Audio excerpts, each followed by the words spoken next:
ازيكم حبايب قلبي؟ عاملين ايه؟ يا رب تكونوا بألف خير وصحة وسعادة. النهاردة بقى وصفتنا مختلفة وجديدة ومبتكرة وحصريا على قناتي. النهاردة هنعمل كيكة هتترطب على قلبك في حر الصيف، مش هتاخد وقت خالص معاكي، سهلة وسريعة ومكوناتها موجودة في كل بيت.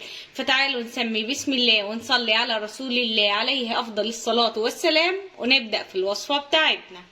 علشان نعمل الوصفة بتاعتنا هنبدأ بطبقة الكيك. عشان نعمل طبقة الكيك عندي هنا 3 بيضات هنزل بيهم في شفشة الخلاط.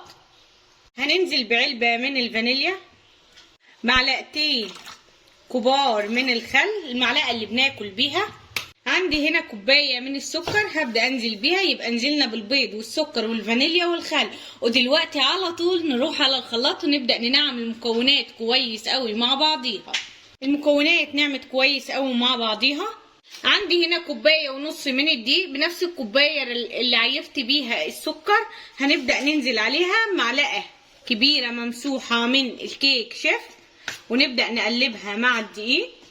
ودلوقتي هنبدأ ننزل بخليط البيض والسكر. دلوقتي هنبدأ نقلبهم لحد لما الدقيق والبيض والسكر كله يتجانس مع بعضه.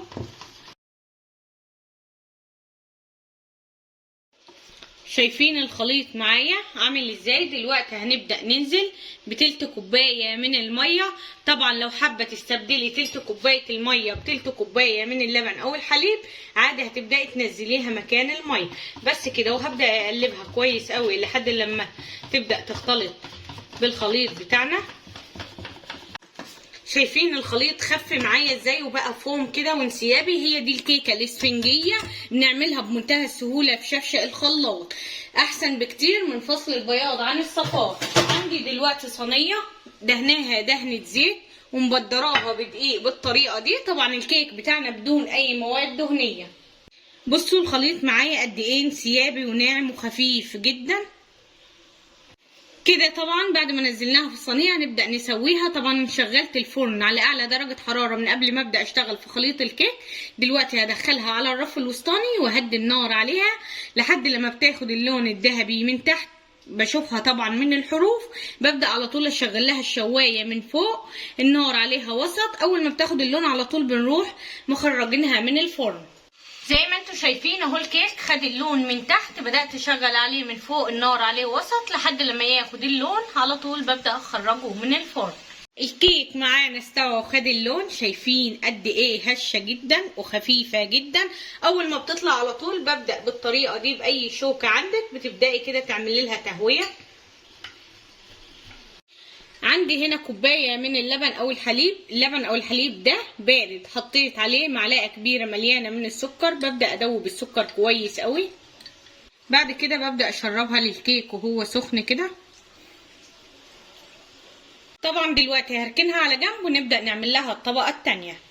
عندي هنا حله ببدا انزل فيها بكوبايه ونص من الميه طبعا، وببدا ارفعها على النار لحد لما الميه معايا تغلي.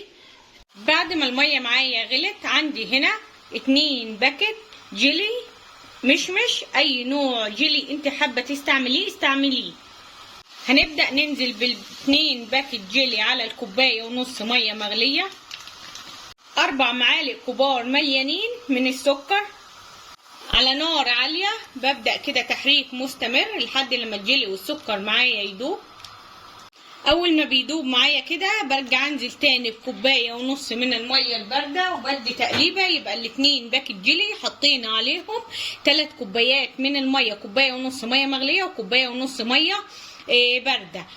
طبعا هطفي عليهم النار. المفروض كل باكت جيلي ليه 2 كوبايه ميه، بس احنا حطينا 3 كوبايات على ال2 باكت عشان عايزين كثافه الجيلي تبقى اعلى. هنبدأ بقى بالجيلي على طول، نبدأ ننزل بيه على الكيك بتاعنا ونبدأ نشرب الكيك بالطريقة دي.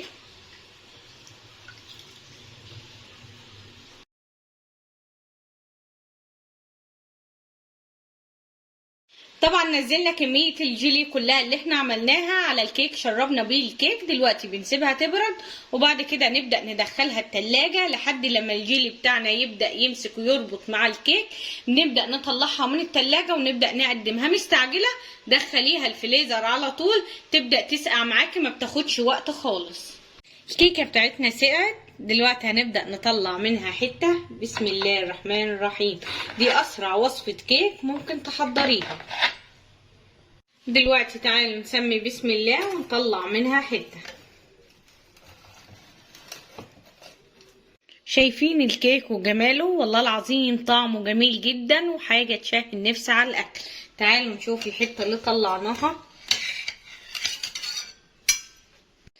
تعالوا شوفوا الجمال. بصوا الكيك معانا بيقطم ازاي. بصوا قد ايه هش وخفيف جدا وجميل جدا، طعمه جميل جدا، والوصفة سهلة وسريعة. شايفين التسوية من تحت؟ والله العظيم حاجة تشهي النفس على الأكل. شايفين طبقة الجيلي من تحت؟ طبعا هي كلها مسقية وكلها طعمها جميل جدا. اتمنى بجد تكون وصفتي للنهارده عجبتكم. لو عجبتكم الوصفه لايك وشير للفيديو. لو عجبتكم قناتي مطبخ سمر اتمنى بجد تشتركوا في القناه وتفعلوا زر الجرس للكل عشان كل ما انزل فيديو يوصل لكم. واهم من كل شيء صلوا على رسول الله.